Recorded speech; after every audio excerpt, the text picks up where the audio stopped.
Bangladesh is burning again. जी बिल्कुल, ये खबर ठीक है। बांग्लादेश से कि वहाँ पे वायलेंस हो रहा है बहुत ज़्यादा, और शेख हसीना वाजद जो थी साबिक वज़ीर-ए-आज़म, उनका जो पाकिस्तान जो है ना किसी किस्म की नेगोशिएशन में नहीं आएगा गवर्नमेंट और अपोजिशन के दरमियान, और ख़ासकर शेख हसीना वाजिद की। उसकी रीज़न ये है कि पाकिस्तान को तो शेख हसीना वाजिद सूट ही नहीं करती थी। विदेश मंत्रालय के प्रवक्ता रणधीर जायसवाल ने कहा कि अफसोस की बात है।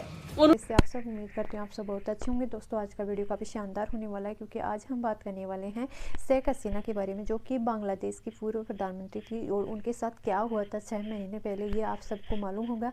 लेकिन फ़िलहाल बांग्लादेश नष्ट होने की कगार में आ चुका है, बांग्लादेश में कंगाली छा गई है, और बांग्लादेश के जो शेख हसीना के पक्ष में लोग हैं वो सड़कों पर उतर गए हैं। और दोस्तों, अब वो माहौल बन गया है बांग्लादेश में जैसे कोई आज़ादी का माहौल बनता है। तो दोस्तों, आप लोगों को क्या राय है कमेंट बॉक्स में बताना। और made him the senior advisor और who made him the head of state of Bangladesh? ये बनाया किसने, कोई ये तो बात समझाए मुझे।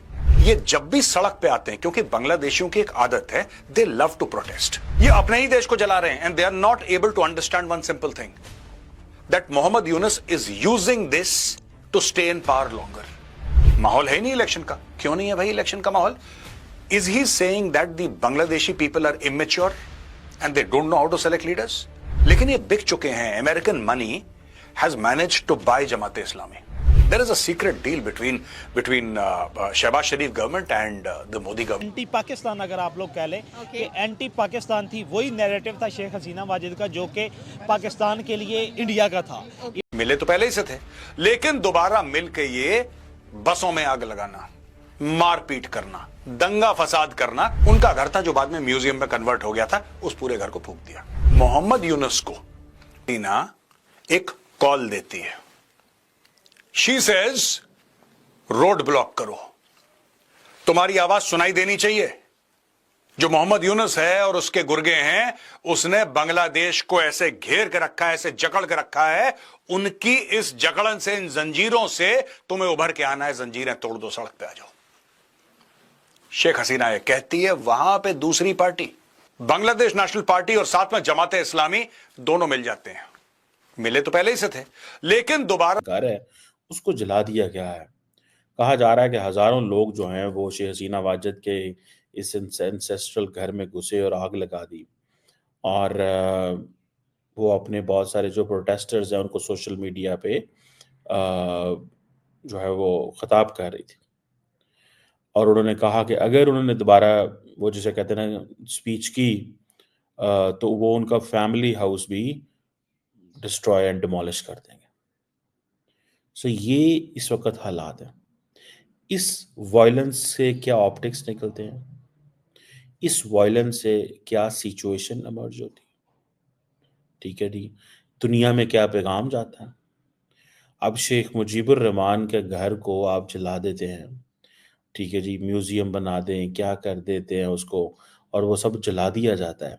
मुझे लगता है व्हाट आई फाइंड इज कि these are not good optics, these are not good optics for the people of Bangladesh. It's not about Hasina Wajed. Hasina Wajed is gone. अब वहां पे जो लोग बैठे हैं, अगर वो अपने आप को ये तासुर देते हैं कि भाई हम जब मर्जी करें, हम जैसे मर्जी करें, हम अपनी मर्जी कराएं, हम तो नहीं छोड़ेंगे। आग में झुलसता हुआ दिखाई दे रहा है। Once again Bangladesh is burning. कल रात Sheikh Hasina Wajed I live from India, and देखा जाए तो भाई ये बात बांग्लादेशियों को कुछ पसंद नहीं आई, बंगालियों को कुछ पसंद नहीं आई है। इसी मंथ में कह लें कि बहुत बड़ा एक स्ट्राइक कह लें, जलसा कह लें कि बांग्लादेश में होने वाला था, और अवामी पार्टी लीक करने वाली थी, बट अनफॉर्चुनेटली उससे पहले ही इतना बड़ा एक हादसा हो गया कि बात शेख मुजीबुर रहमान तक पहुंच गई। उनके घर को जला दिया, उनके म्यूजियम को कह लेंगे वो जलता हुआ देख रहे हैं हम लोग बांग्लादेश के अंदर। सर, और फ्यूचर क्या है बांग्लादेश?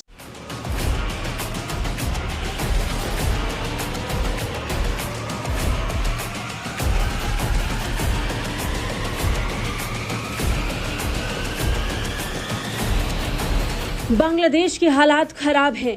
भारत और बांग्लादेश के बीच का विवाद बढ़ रहा है, और इन सब के बीच बांग्लादेश में आगजनी फिर शुरू हो चुकी है। बांग्लादेश में प्रदर्शनकारियों का उग्र प्रदर्शन एक बार फिर तेज हुआ।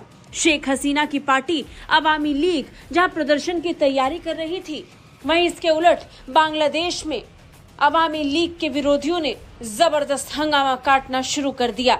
अब इस पूरी घटना को लेकर भारत ने भी इस पर प्रतिक्रिया दी है, एक ऐसी प्रतिक्रिया जो बहुत सख्त थी। भारत ने बहुत सख्त लहजे में इस पूरी घटना की कड़ी निंदा की है और इसे दुखद बताया। मुजीबुर रहमान के आवास पर तोड़फोड़ के मामले में मीडिया के सवालों का जवाब देते हुए विदेश ने कहा कि कब्जे और उत्पीड़न की ताकतों के खिलाफ लड़ने वाले बांग्लादेश के शेख मुजीबुर रहमान का ऐतिहासिक आवास नष्ट कर दिया गया।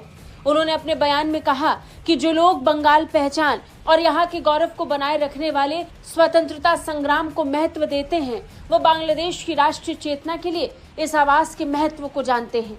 मुजीबुर के घर को जलाए जाने वाले इस बर्बर कृत्य की कड़ी निंदा की जानी चाहिए। इस घटना के बाद से भारत बांग्लादेश के बीच का तनाव मानो और बढ़ गया। ये विवाद एक बार फिर तेज होता हुआ नजर आ रहा है। बांग्लादेश में शेख हसीना की पार्टी अवामी लीग ने 6 तारीख से विरोध प्रदर्शन का आह्वान किया था, लेकिन उससे पहले ही इस प्रदर्शन को दबाने के लिए प्रशासन ने अवामी लीग के नेताओं को गिरफ्तार कर लिया और सिर्फ इतना ही नहीं, शेख मुजीबुर रहमान के घर को ध्वस्त कर दिया।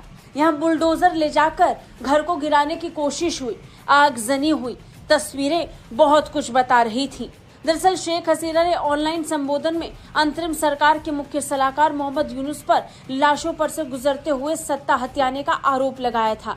शेख हसीना ने भारत से यूनुस सरकार के खिलाफ जमकर बोला, जिसके बाद उत्तेजक भीड़ ने उनके पिता के आवास में तोड़फोड़ कर दी। ढाका ट्रिब्यून की रिपोर्ट की माने तो शेख हसीना के पिता के घर को आग लगा दी। स्थानीय मीडिया इस घटना के पूर्व प्रधानमंत्री शेख हसीना के ऑनलाइन भाषण से जोड़ रही है।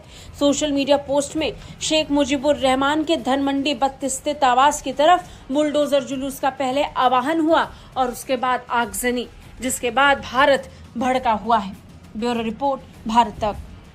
सो गाइस, आपको मेरा ये रिएक्शन वीडियो कैसा लगा? अगर अच्छा लगा है तो प्लीज़ सब्सक्राइब कीजिए, शेयर कीजिए, बेल आइकन ऑन कीजिए ताकि आपको आने वाली हर एक लेटेस्ट न्यूज़ आसानी से मिल जाए। उम्मीद करते हैं आप लोगों को मेरा ये वीडियो पसंद आया होगा। पसंद आया तो ज़्यादा से ज़्यादा शेयर करना ताकि हमारे और भी भाई बहन इस न्यूज़ को देखकर जानकारी हासिल ले।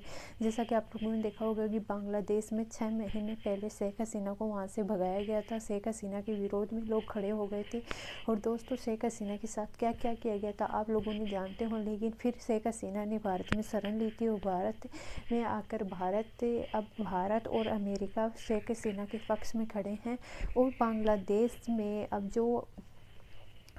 जो अब फिलहाल सरकार है उसके विरोध में भी वही कारण बन रहा है। वैसे ही लोग सड़कों पे उतर रहे हैं, वैसे ही जैसे शेख हसीना के साथ हुआ था वैसे ही उनके साथ हो रहा है। तो दोस्तों आप लोगों को मेरा ये वीडियो कैसा लगा? अगर अच्छा लगा तो प्लीज़ सब्सक्राइब करना, शेयर करना, बेल आइकन ऑन करना। अगर आप मेरे चैनल पर फर्स्ट बार आए और अभी तक सब्सक्राइब नहीं किया है तो प्लीज़ सब्सक्राइब कीजिए, शेयर कीजिए ज़्यादा से ज़्यादा ताकि आपको आने वाली हर एक लेटेस्ट न्यूज़ आसानी मिल जाए। उम्मीद करती हूँ पसंद आया होगा। अगर आप मेरे चैनल पर फर्स्ट बार आए और अभी तक सब्सक्राइब नहीं किया है तो प्लीज़ सब्सक्राइब कीजिए। मिलते हैं नेक्स्ट वीडियो में, तब तक के लिए बाय, जय श्री राम।